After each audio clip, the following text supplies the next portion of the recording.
ሰላም የኔ ውዶች እንዴት ናችሁ? ዛሬ እስኪ ከኔ ከታችሁ ጋር ዋሉ። በመጀመሪያ ስለ ቪዲዮ ከመውራቴ በፊት ስሞትላችሁ ስወዳችሁ ቪዲዮን በላይክ ጀምሩ፣ እስከ መጨረሻው አዩልኝ። እኔም የስደት እህታችሁ የስደት ቅመም ነበርኩ። በነገራችን ላይ ስደት ለአንዳንዶች ትርፋማ ያደርጋል፣ ለአንዳንዶች ጸጸት ነው የሚጥለው። እና እኔ ስደት አንዳንዴ ከስኬቱ ይልቅ ጸጸት ጥሎብኝ አልፏል። ሁላችሁም እንደምታውቁት እናቴን በስደቱኛ አጥቻታለሁ። ሳለያት ምን አማረሽ፣ ውሃ ጠማሽ፣ ምን ልግዛልሽ ሳልላት በስደት ላይ ሁኜ አይኗን ሳላየው ለአመታት የተለየኋትን እናቴን በስደት ሁኜ አጥቻለሁና በቃ ተመልሼ ወደ ስደት መሄድ አልፈልግም።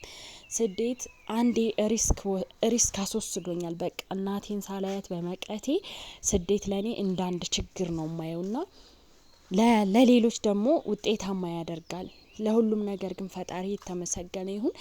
እኔም አሁን ዛሬ ላይ ተመልሼ እንደገና ወደ ስደት እንዳልሄድ የእናንተ እገዛ ያስፈልገኛል። የእናንተ እገዛ እኔ ገንዘብ ስጡኝ ወይ ይሄ አርጉ አይደለም፣ የእናንተ ልፋት አውቀዋለሁ። ግን ቪዲዮን ሀብላችሁ ከጀመራችሁ አይቀር እስከ መጨረሻው በማየት ላይክ በማድረግ ኮሜንት በማድረግ እንደው በምትወዱት እንደው በፈጣሪያችሁ ለምናችሁ ቪዲዮ ቫይራል እንዲወጣልኝ አግዙኝ። የምር በጣም ክፍት ይለኛል አንዳንዴ። ታውቃላችሁ ኢትዮጵያ መኖር ብዙ ከባድ ነገር አለውና ተመልሼ ስደት ለመሄድ አንዳንዴ ይወስንና ስደቱኛ ያጣኋት እናቴን ትዝ ሲለኝ ደግሞ ሌላስ ነገር ባጣ ነገም ደግሞ ስደት ሂጄ ክፉ ነገር ቢፈጠርስ የሚለው ፍርሃት አእምሮ ውስጥ ስላለ ተመልሼ ስደት እንዳልሄድ ዩቲዩቤን አሳድጉልኝ፣ ሼር አድርጉልኝ። ለሌሎች ሰዎች ያላችሁን መልካም ልብ ለኔም መልካም ልባችሁን ዘርጉልኝ በማርያም። በቃ ቪዲዮን እስከ መጨረሻው በማየትና በላይክ በመጀመር እኔን እህታችሁን አበረታቱኝ። እንግዲህ ከዚህ በመቀጠል ልላችሁ የምፈልገው ነገር እዚህ ጋር ባልየውን ያው ትላንትና ምግብ አትብላ እያልኩ እያሸማቀኩ ትንሽ በሚያስጠላ ፕራንክ አድርገዋለሁና ዛሬ ልክ ሰው ነው እንደምታዩት። እዚህ ጋር ጸዴ የሆነ ስጋ ለክትፎ አያምርም? ግን ለክትፎ ራሱ ሊሆን ስጋ ነውና ግን እኔ ቀይ ወጥ ቤት ውስጥ ቀይ ወጥ እንወዳለን እና ቀይ ወጥ ላረገው ፈልጊያለሁ። እጥም ያለች ያልበዛች ቆንጆ ጣዕም ያላት ቀይ ወጥ አብረን እንሰራለን። ወጣችን እየሰራን አንዳንድ ወሬ አብረን እናወራለን። እስኪ እናንተ ስደት ላይ ከሄዳችሁ ምን አተረፋችሁ? ምንስ አጎደላችሁ? ያው እንደሚታወቀው ሁላችንም ወደ ስደት ስንሄድ ትምህርት አቋርጠን ቤተሰብ ትተን ብዙ ነገሮችን ይቅርብኝ ብለን ነውና የምንሄደው። ዛሬ ላይ ያንን ነገር ይቅር ብላችሁ ሂዳችሁ በመሄዳችሁ ስደት ላይ ደስተኛ ናችሁ ወይ? ምን ነው ባላደረኩት፣ ምን ነው ስደት ባልሄድኩኝ፣ ምን ነው ትምህርቴን ጨርሼ በነበር፣ ምን ነው እናቴ አትሂጂ ስትለኝ ቀርቼ በነበር፣ ምን ነው እናቴ ነይ ስትለኝ ሂጄ በነበር የሚል ጸጸት ካለ ጸጸቱንስ እንዴት ቻላችሁት? በምንስ መንገድ ጠንካራ ሆናችሁ? አንዳንድ ነገሮች እስኪ ከልምዳችሁ አካፍሉኝ። ምክንያቱም እኔ ነፍሷን ይማረውና እናቴ ከማረፏ በፊት ነይ ትለኝ ነበረ። ነይ እንተያይ ስትለኝ እኔ ደግሞ ታውቃላችሁ ስደት የወጣ ሰው ከነገ ዛሬ ያልፍልኛል፣ ነገ ይችን አደርጋለሁ ሲል ያው ሳይሳካለት እንደኔ ጸጸት ተሸክሞ ይቀራል ማለት ነው። እኔ በጣም ነው የምጸጸተው። ምክንያቱም አስቡት ትላንት የነበረች እናታችሁን ዛሬ ለመጨረሻ ጊዜ ስታጧት፣ ገባችኋ? እና ማለት የቅርብ ሰው የሞተበት ስለሞት ያውቃል አይደል? በጣም የሚከብድ የሚያስጠላ ቀፋፊ ነገር ነው ሞት። በቃ እኔ አንዳንዴ ቁጭ ብዬ ስለ እናቴ ያስባለሁ። በቃ ትላንት እኮ እናት ነበረኝ ዛሬ ግን የለኝም እንዴት ብዬ አእምሮዬን እስከሚፈነዳ እስከሚከብደኝ ድረስ ራሱ እማስብበት ታይም አለ። እና እንደዚህ አይነት ህይወት ያጋጠማችሁ ግን ደግሞ ያንን በድል ያለፋችሁ ካላችሁ ኤልዱ እንዲህ ነው እንዲህ ብታረጊ እኮ እንዲህ ነው በሉኝ። እኔ በቃ ማለት ያኔ ነይ ስትለኝ ሂጄ በነበር አያት ነበር።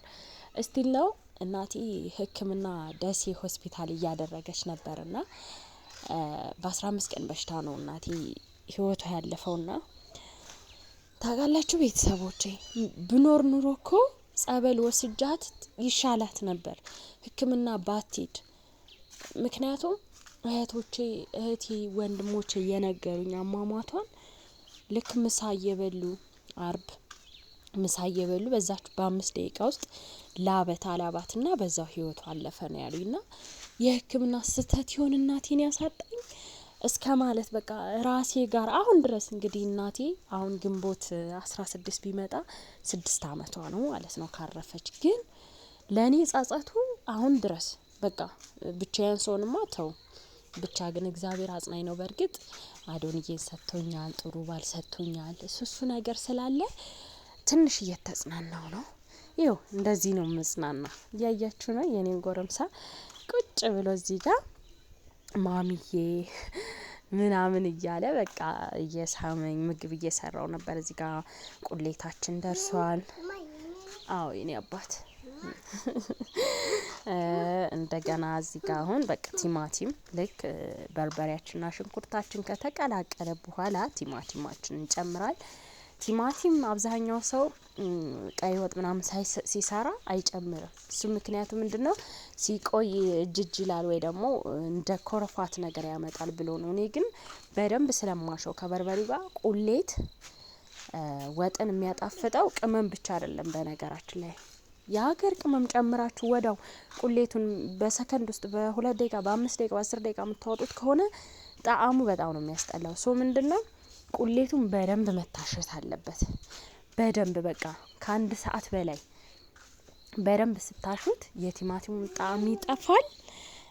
ቅመሞቹን በጣም ንጥር ብለው ወጥተው የወጣችሁ ጣዕም በቃ ሁሌ ድግስ ባሌም እንደሚለኝ ታውቃላችሁ። ለምን ሽሮ አልሰራም? ፍርፍር፣ ቀይ ወጥ፣ ምስር ወጥ፣ አተርክክ የተለያዩ ወጦች ሰራ እንደ ምሳሌ የሚያነሳው አለና አዶንዬ ክርስትናው ሲወጣ በጣም ጾም ነበረ እና በጣም ደስ የሚል ወጥ ነው ገጠር ላይ የተሰራው በትልልቅ እናቶችና የአዶኒን ክርስትና ወጥ ይላል። ወጥ ሽማዬ ምናምን ይለኛል ሁሌ። የድግስ ወጥ የቤተ ክርስቲያን ወጥ የድግስ ወጥ ይለኛል። ምንድነው እሱኔ ቅመሙ ብቻ አይደለም ቅመም እጠቀማለሁ ክኖር ምናምን እሱ ብቻ ሳይሆን የተለያዩ ቅመም መከለሻ ማቁለያ ምናምን አሉ ቅመሞች። ግን ከዛ ራሴን ከፈተንኩት ውስጥ በጣም ስጋም ክክም ምንም ከመጨመራችሁ በፊት ስጓችሁን በደንብ እሽት ካደረጋችሁት በቃ ወጣችሁ በጣም በቃ ሽታው ራሱ ቤት ውስጥ ሲገቡ ሽታው በጣም ስቲል ነው። ቀይ ወጥ ሳሰሩ ሌላ አተርክክ ኖርማል ምስር ክክ ምናምን ራስ ልክ ቀይ ወጥ ስጋ የሰራችሁ ያልነው ሽታው ደስ የሚለው። በዛ ላይ እኔ በጎጃም በርበሬ ነው የምሰራው። አማቴ እጃቸው ይባረክልኝ እድሜ ይስጥልኝ። የልጅ አያት የባሌ እናት የኔም እናት እንግዲህ ትዳር ከያዝኩ ቀን ጀምሮ በርበሬ 2 ነው ያስፈጨው። አንዴ እህቴ አሁንም የእናቴ ምትክ ታላቅ እህቴ እጇ ይባረክልኝ የመጀመሪያ ሀብዬ ቤት ውስጥ ምግብ መስራት ስጀምር እህቴ ናት ሽሮና በርበሬ ያስፈጨችልኝ። ከዛ ቀጥሎ አንዴ ነው ያስፈጨሁኝ። ከዛ ውጪ 3 ሙሉ 2 ያው በርበሬ ታውቃላችሁ 8 ወር 1 አመት ተጠቀማላችሁና አማቴ ናቸው እያስፈጩ ከጎጃም በፖስታ ቤት የሚልኩልኝ እና አሁን ራሱ በቅርቡ ተልኮልኛል። ተፈጭተው ነው የተላከልኝ። ብዙ ኪሎ በርበሬ ሽታው ደስ የሚለ የባህር ዳር ሽሮ የባህር ዳር በርበሬ ሲባል ሰምታችሁ ከሆነ እዚህ ጋር ያው ነጭ ሽንኩርት እየጨመርኩ ነው። ነጭ ሽንኩርት ያው ከስጓችን ጋር ነው አብረን ማሸት ያለብን። ያው ከላይ አይጨመርም ጣዕሙን አሪፍ ያደርገዋል። እና ቤተሰቦቼ አማቴ እናት ማለት ናቸው። አንዴ ነው እኔ የሄድኩት በርግጥ 5 ቀን 6 ቀን ቆይቼ ስመጣ በጣም አልቅሼ እግዚአብሔርን 5 ቀን ቆይቼ እንግዲህ እህቴ ሄዳለች፣ አባቴ፣ ወንድሜ፣ ጓደኛዬ፣ ያጎቴ ልጅ እና ባለቤቴ ሆነን ነው ይሄድ ነው ለትውውቅ። ስንሄድ ስመለስ እኔ አለቀስኩ። 5 ቀን ቆይቼ ከነሱ ጋር ስመለስ መኪናው ስገባ እንባዬ መቆጣጠር አቃተኝ።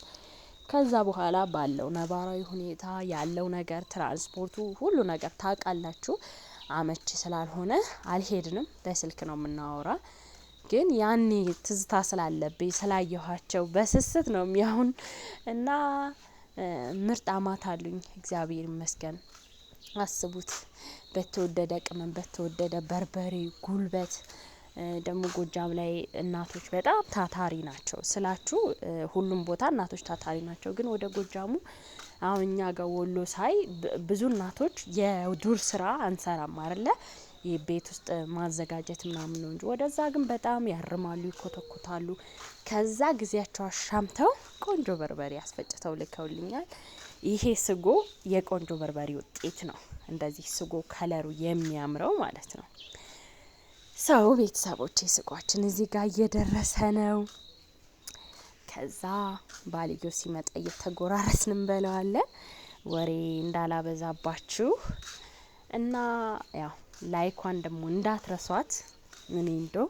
እኔ ቪዲዮ አንድ ሰሞን ደህና እየታየ እኔ ሌላ አልልም እንደው እንደ ሌሎች 100,000 200,000 አልልም። አንድ ቪዲዮ 10,000 ቢታይልኝ ለእኔ ደስተኛ ነኝ። በቃ ከምንም ሀሳብ ወጥቼ ስደት ከሚሄደው ሀሳብ ወጥቼ እዚህ ጋር እንግዲህ እንጀራዬን እንዴት አያችሁት? ያው ቀይ ወጡ ያን ያህል እንደ ዶሮ ወፍራም መሆን የለበትም ታውቃላችሁ። ቀጭን የሚባል አይደለም። ቴስቱ በጣም ነው የሚያምር በጣም ነው የሚጣፍጥ። ከለሩ እዚህ ጋር እንደውም ነጣ ያለ መሰለ ግን ነጭ አይደለም በጣም የሚያምር ከለር ነው ያለው። እንጀራ ደግሞ እኔ ስስ እንጀራ መጋገር አልፈልግም። ጥግብ ብለን እንድንበላ ነው የምፈልገው። ባሌም ስስ እንጀራ አይወድምና የነበረን ቆይታ ይሄን ይመስላል። እወዳችኋለሁ። ባይ ባይ።